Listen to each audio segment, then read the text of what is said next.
What is the role of culture in international economy and in particular in Italy? It's a very interesting question because this culture is so important to our lives and to our economy.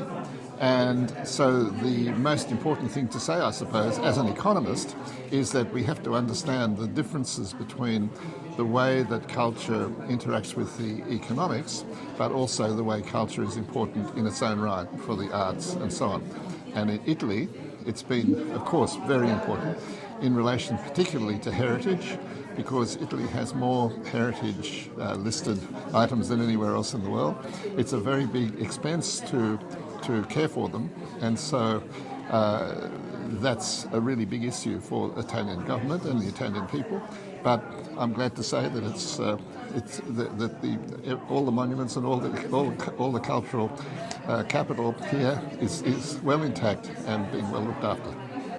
Do you think culture has an important role in sustainable development policies?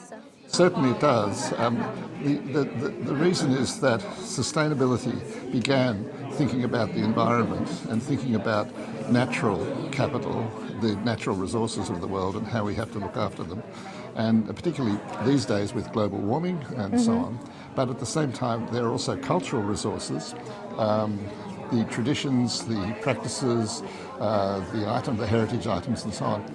And these are also important to our lives. And so in a long-term context, which is what sustainability is about, in a long-term context, it's just as important to look after our culture as it is to look after our environment. What would you recommend to a student who wants to pursue a career in culture? Well, that's a very broad field.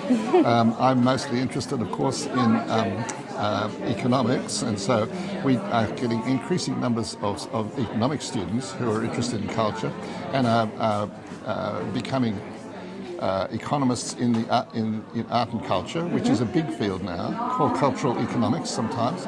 And in Italy, there's a lot of very good academics working in a number of places, here in Rome, in Venezia, in Torino, in Milano, in Bologna, in Catania, all around Italy.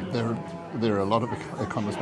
So there's plenty of opportunities for undergraduate and graduate study in culture, linked up to economics. Also arts management. Management of cultural institutions is also important too.